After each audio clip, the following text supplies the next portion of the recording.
신앙생활을 하다 보면 우리에게 여러 가지 질문이 생기지 않습니까? 그런데 어떤 것은 도무지 이해도 되지 않고 받아들이기도 힘든, 아무리 생각해도 납득이 안 되는 그런 질문들이 있다고 합니다. 그중에 하나가 오늘 본문에 나오는 원죄 이야기입니다. 여기 계신 분들은 다 믿음 생활을 오래 하시고 또 그것을 받아들이실 수 있지만, 이 원죄에 대해서 첫 번째 걸림돌로 작용이 돼서 신앙생활에 진전이 나타나지 않는 분들이 간혹 있다고 제가 이야기를 들었습니다. 내가 죄를 짓지도 않았는데 내가 왜 죄인이냐는 것이죠. 왜 내가 태어나면서부터 죄인인가? 그래서 오늘 첫 번째로 살펴야 되는 것이 죄의 대표성의 원리라는 것입니다. 죄의 대표성의 원리. 우리 성도님 중에 한 분도 여자, 그러니까 상대 배우자가 될 사람이 이 교회에 안 오면 결혼을 하지 않겠다라고 해서 일단은 따라서 교회에 가긴 갔는데, 처음에 부딪힌 게 자기 보고 죄인이라고 해서 너무너무 놀랐다고 합니다. 본인이 생각하기에 이 죄인이라는 사람들은 감옥에 있는 사람들인데 자기 보고 죄인이라니 너무 놀란 거죠. 그래서 이것에 대해서 정말 쉽게 받아들일 수 없었고 힘들었다고 이야기하시는 것을 제가 들었습니다. 그런데 성경은 최초의 인류 아담이 죄를 지었죠. 그런데 그 죄로 말미암아서 이 세상에 죄가 들어왔지 않습니까? 그래서 12절에 이렇게 말씀을 하고 있습니다. 그러므로 한 사람으로 말미암아 죄가 세상에 들어오고 죄로 말미암아 사망이 들어왔나니, 이와 같이 모든 사람이 죄를 지었으므로 사망이 모든 사람에게 이르렀느니라. 죄를 지은 것은 아담인데 왜 그 죄가 아직 태어나지도 않은 나에게 적용되었느냐, 이 말이죠. 어떤 분들 이렇게 글들을 보니까 이 부분에 대해서 어떤 분은 방사능이 유출되어서 전 인류에 유출되어서 모든 사람이 피해를 입은 것과 마찬가지다, 이렇게 설명을 하시는 분도 있고, 또 어떤 분은 우리는 아담의 후손이지 않습니까? 첫 인류가 아담이었기 때문에, 아담의 후손이기 때문에 육체가 유전된 것처럼 영적으로도 죄가 다 유전됐다, 이렇게 설명하시는 분도 있습니다. 그런데 어거스틴은 뭐라고 설명을 하냐면, 우리는 아담 안에서 모두 함께 죄를 지었다, 이렇게 설명합니다. 우리가 아담 안에서 모두 함께 죄를 지었다. 즉 아담이 죄를 짓는 그 현장에서 저와 여러분들도 함께 죄를 지었다는 것이죠. 오카는 목사님의 로마서 강해집을 보니까 오카는 목사님은 이것을 이렇게 설명을 합니다. 아담이 죄 짓는 자리에 우리도 함께 있었고 우리도 공범자 노릇을 했었다. 쉽게 받아들일 수는 없지만 일단 성경은 이렇게 선언을 하는 것이죠. 왜 우리 모든 인류가 죄인인가? 왜 원죄를 가졌는가? 그 이유는 아담이 범죄한 그 현장 속에서 우리들도 함께 죄를 저질렀기 때문에, 아담이 선악과를 먹을 때 우리도 함께 먹었다. 아담이 그래서 받은 벌을 동일하게 모든 인류가 받은 것이죠. 그 벌은 땅이 저주를 받았기 때문에 우리가 땀을 흘려야만, 수고를 해야만 먹을 수 있는 것이고, 또 결국은 궁극적으로 죽음이라는, 또 이 사망이라는 형벌을 모든 인류가 받은 것입니다. 그러므로 아담 이후의 모든 인류가 그 현장에서 같이 범죄했기 때문에 우리는 죄인으로 계속해서 태어나는 것입니다. 아담이 죄를 지을 때 그 자리에서 모든 인류가 함께 죄를 저질렀다. 그래서 이것이 이 원죄라는 것이죠. 그런데 이 14절에서 이 원죄의 영향력, 이 범위에 대해서 이렇게 설명을 합니다. 상반절을 보면, 그러나 아담으로부터 모세까지 아담의 범죄와 같은 죄를 짓지 아니한 자들까지도 사망이 왕노릇하였나니, 이렇게 설명을 하죠. 죄를 지은 아담도 본인 죄 때문에 죽었다. 그런데 그 원래 율법은 모세 시대 때 율법이 만들어졌지 않습니까? 하나님께서 주셨지 않습니까? 그러니까 아담 이후 모세 이전까지 율법이 없었던 시대의 사람들도 다 죽었다. 그리고 율법이 만들어진 그 이후의 사람들도 다 죽는다. 아무리 우리가 아담과 함께 죄를 짓지 않았다고 그 죄는 나와 무관하다고 반항을 한다 하더라도 지금까지 모든 사람들이 다 죽었습니다. 하나님은 아담이 범죄할 때 우리도 그 자리에서 함께 범죄했다고 선언하고 있는 것이죠. 이 죄 때문에 이 죄의 대표성 때문에 원죄 때문에 인류는 죽음을 피할 수가 없게 되었습니다. 그래서 모세가 시편 90편 10절에 상반절에 이렇게 말을 합니다. 우리의 연수가 70이요 강건하면 80이라도. 그리고 히브리서 기자는 히브리서 9장 27절에 한 번 죽는 것은 사람에게 정해진 것이요 이렇게 설명을 합니다. 즉 전 인류가 아담과 함께 죄를 저질렀기 때문에 죽게 되었고 사망이 찾아오게 되었던 것이죠. 좀 얼마 전에 뉴스를 통해서 중국 열병식에 대한 그런 뉴스를 본 적이 있습니다. 중국 시진핑과 이 푸틴, 러시아 푸틴, 이 두 사람이 서로 걸어가면서 대화를 했는데 그 대화가 굉장히 지금 주목을 받고 있죠. 시 주석이 먼저 이렇게 이야기를 합니다. 예전엔 70세까지 사는 사람이 드물었지만 지금은 70세도 어린아이입니다. 이렇게 푸틴에게 이야기를 하니까 푸틴이 생명공학의 발전으로 인간의 장기는 지속적으로 이식될 수 있습니다. 당신은 오래 살수록 젊어지고 불멸에 이를 수도 있습니다.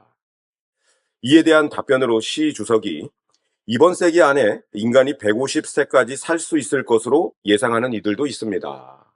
이게 중국 주석과 러시아 대통령 사이에 오고 간 이야기였습니다. 여러분 이들은 공산주의자들이죠. 공산주의자들.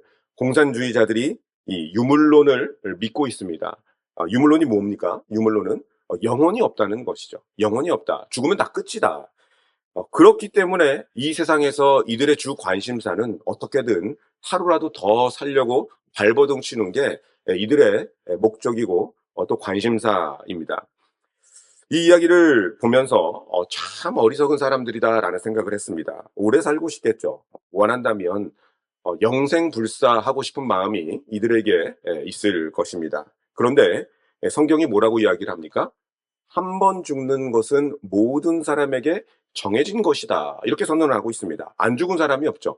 물론 엘리야처럼 에녹처럼 하나님의 특별한 뜻으로 하늘로 승천한 자들이 있었지만 모든 인간은 이제 죽게 되어 있습니다.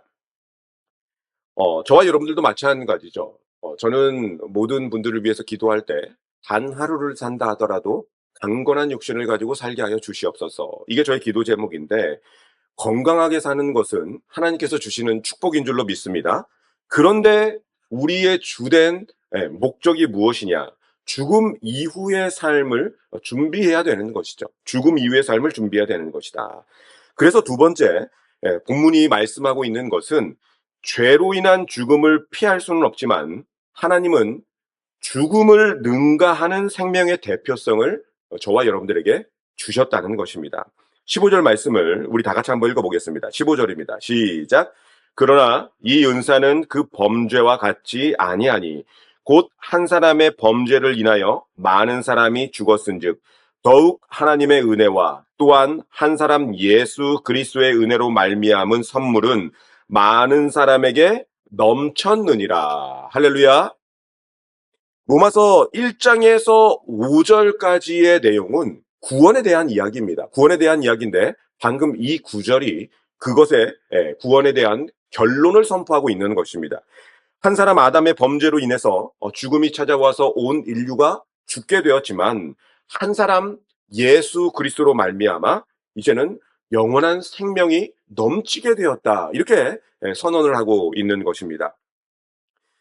한마디로 여러분 이 사고는 사람이 쳤지만 수습은 하나님이 하셨다. 하나님이 하셨다.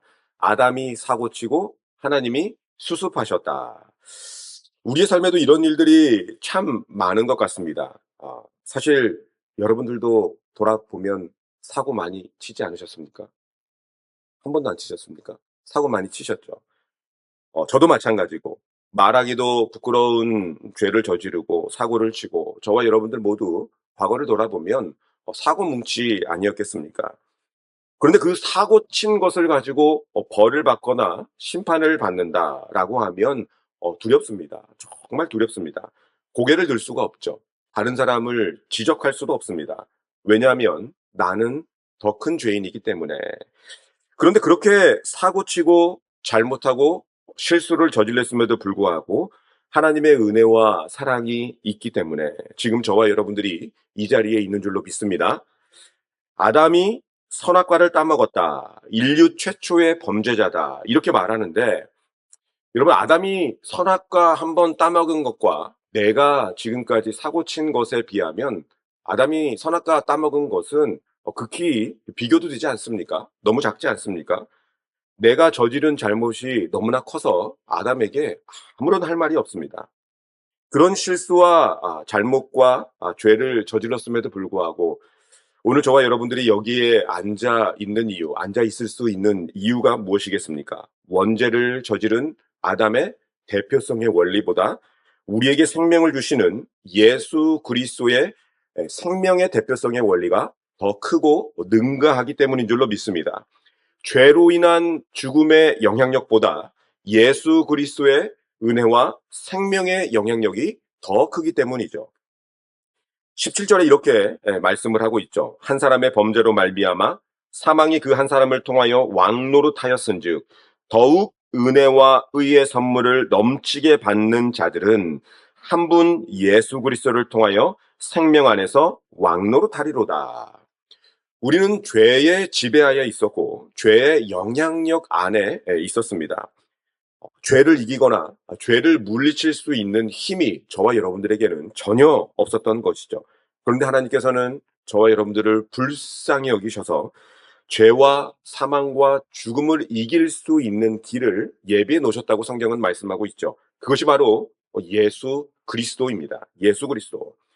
아담이 선악과를 따먹을 때 우리도 그 자리에서 함께 선악과를 따먹었다. 제가 이렇게 말씀을 드렸는데 그런데 예수 그리스도를 믿으면 예수님께서 십자가를 지실 때 저와 여러분들이 그 현장 속에서 같이 십자가를 지었다. 이렇게 성경은 설명하고 있죠. 로마서 6장 6절을 보면 우리가 알거니와 우리의 옛사람이 예수와 함께 십자가에 못 박힌 것은 우리 옛사람이 예수와 함께 십자가에 못 박힌 것은 죄의 몸이 죽어 다시는 우리가 죄에게 종노릇하지 아니하려 함이니 나는 절대로 아담과 함께 그 자리에서 선악과를 따먹지 않았어 라고 외치고 믿는 사람들은 나는 2000년 전에 예수님과 함께 십자가에 못 박혔어 라고도 주장할 수가 없게 되는 것입니다.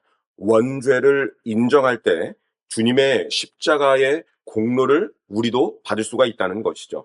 그래서 갈라디아서 2장 20절 상반절을 보면 내가 그리스도와 함께 십자가에 못 박혔나니 내가 죄인이라는 것을 알고 원죄를 인정하고 예수 그리스도를 믿게 되면 이제는 내가 그리스도와 함께 십자가에 못 박혔나니 이것이 나에게 적용된다는 것입니다. 선악과를 따먹고 범죄한 아담, 그와 함께 그 자리에서 우리가 함께 죄를 지었다는 것을 인정하게 되면 예수님과 함께 십자가에 못 박혀서 죽었다는 이 생명의 대표성의 원리도 우리에게 적용된다는 것입니다. 예수 믿기 전에는 우리가 원죄를 지은 아담의 대표성의 원리에 지배하에 있었지만 예수 그리스도를 믿은 후에는 예수님의 생명의 대표성의 원리에 지배를 받는 줄로 믿습니다. 그런데 예수님이 십자가에서 하신 일을 보면 우리에게 영원한 생명만을 주시는 것이 아닙니다. 이 땅에서 영원한 생명뿐만이 아니라 이 땅에서 하나님께서는 필요한 모든 은혜와 축복 또한 우리에게 십자가를 통해서 주시는 줄로 공급해 주시는 줄로 믿습니다. 그렇다면 예수님을 믿어 영생을 얻은 자들에게 이 땅에서 잘 되는 축복은 어떻게 주실까? 어떻게 주실까? 이 땅에서 축복을 받은 대표적인 인물 이 아브라함과 다윗을 살펴보면 우리는 그 궁금증을 방법을 알 수가 있습니다. 왜 하나님께서 아브라함을 축복해 주셨을까? 여러분, 왜 하나님께서 아브라함을 축복해 주셨을까요? 왜 하나님께서 다윗을 그렇게 위대한 사람으로 축복해 주셨을까요? 그 이유는 단 한 가지입니다.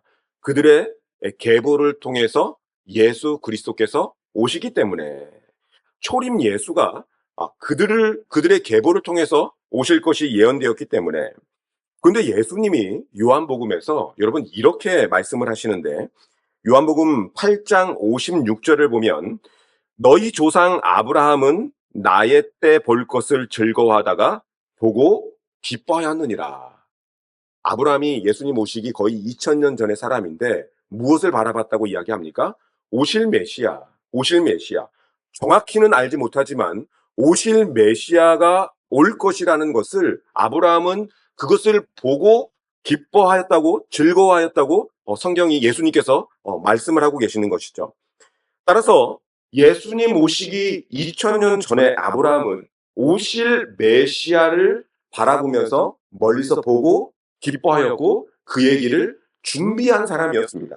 다윗은 어떻습니까? 다윗. 사도행전 2장 29절에서 31절까지의 말씀을 보면, 형제들아 내가 조상 다윗에 대하여 담대히 말할 수 있노니 다윗이 죽어 장사되어 그 묘가 오늘까지 우리 중에 있도다. 그 다음에 그는 선지자라. 다윗 보고 뭐라고 이야기를 합니까? 그는 선지자라. 하나님이 이미 맹세하사 그 자손 중에서 한 사람을 그 위에 앉게 하리라 하심을 알고, 한 사람을 그 위에 앉게 하리라. 누구를 말씀하고 있는 줄 아세요? 이게 바로 메시아죠. 그리고 31절, 미리 본고로 그리스도의 부활을 말하되.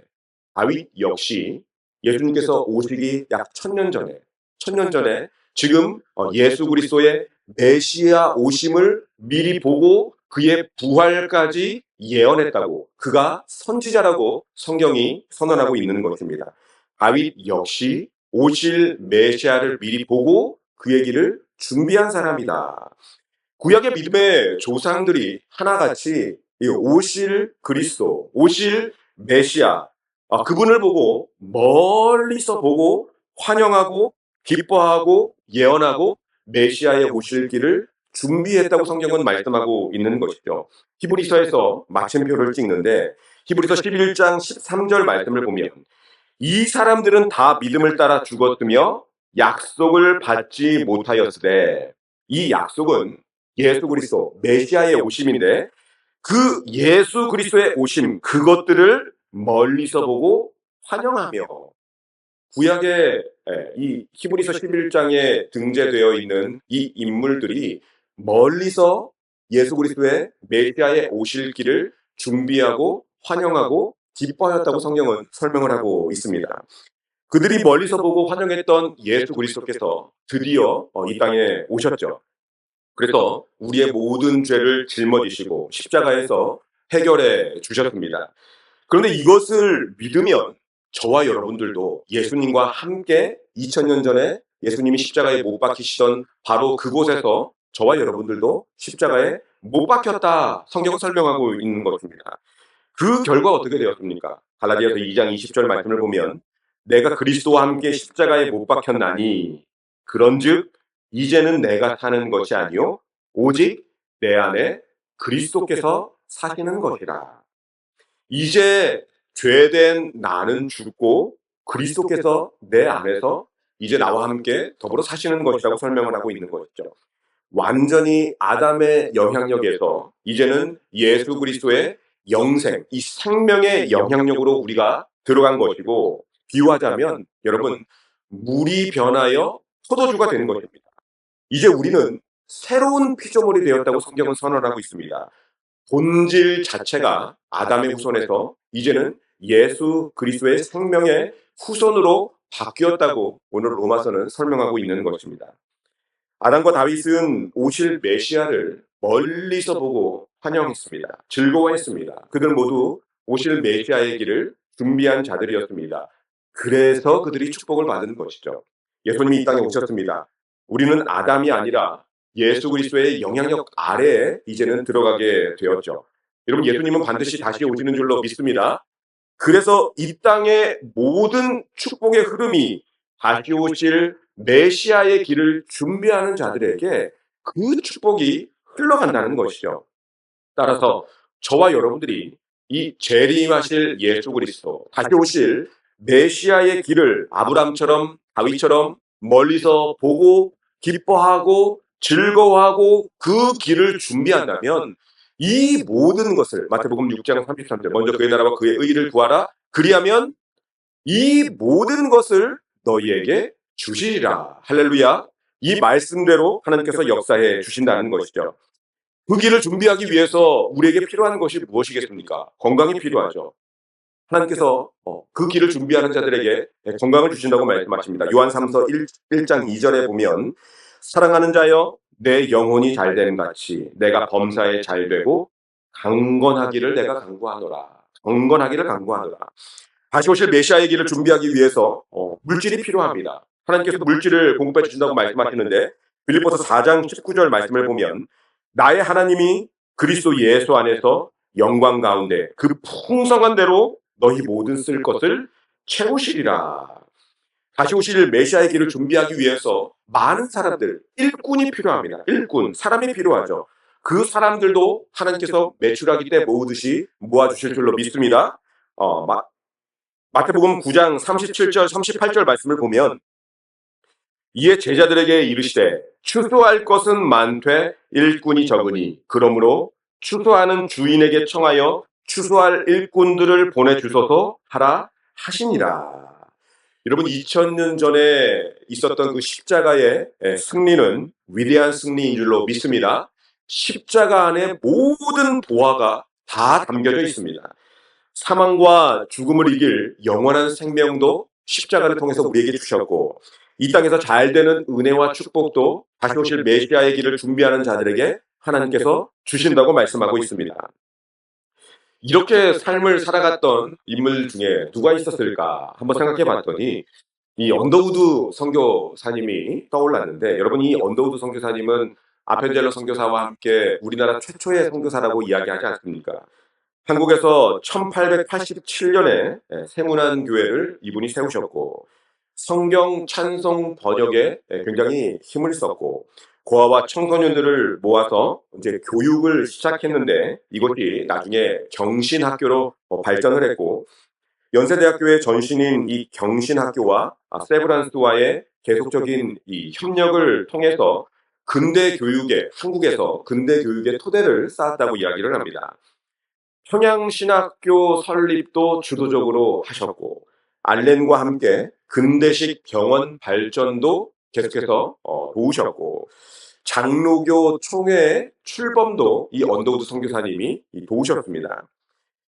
그런데 여러분 이 언더우드 선교사님이 선교사로 지원하기 전에 굉장히 방황기가 있었다고 합니다. 방황기.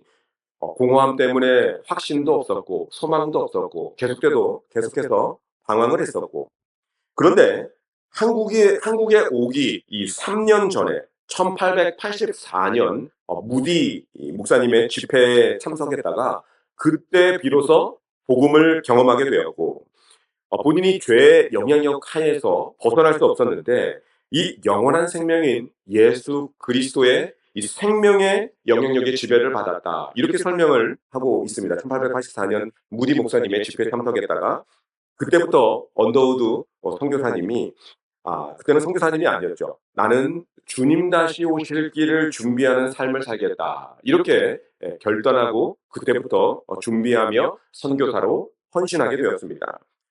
1963년에 언더우드 전집이 쓰여졌는데 그때 언더우드 선교사님이 이렇게 기록하고 있습니다.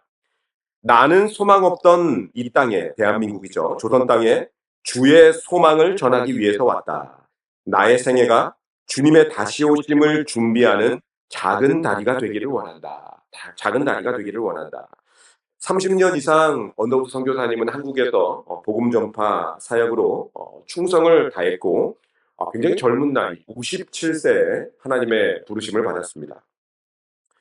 근데 참 조금 더 살펴보니까 언더우드가 본인만 선교사로 헌신하는 것이 아니라 언더우드 2세는 어땠을까? 한국을 위해서 언더우드 2세도 사역을 했고 연세대의 전신인 연희전문학교에서 교수와 총장을 하면서 교육 사업, 교육 사업을 통해서 복음 전파에 매진을 했고, 그 언더우드 3세가 또 있지 않습니까? 3세. 한국 전쟁, 6.25 이후, 전쟁 후에 연세대에 들어와서 신학교 교수로 후학들을 지도하면서 복음을 전파했고, 언더우드 4세까지도 한국에서 한국교회와 세계교회를 연결해주는 그 사역. 본인이 언더우드 4세가 나는 한국인이다, 이렇게 고백을 했습니다. 나는 한국인이다. 선교사 가문으로서 한국을 자기 나라처럼 섬기고 돕고 복음을 전파했습니다.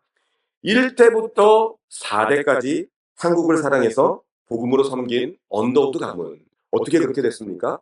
죄의 영향력에서, 아담의 영향력에서 1884년 이 무디 목사님의 집회를 통해서 이제는 나는 예수 그리스도의 영향력 하에 있구나. 그리고 나는 앞으로 남은 인생을 주의 다시 오심, 이 재림하실 예수 그리스도의 길을 준비해야 되겠다.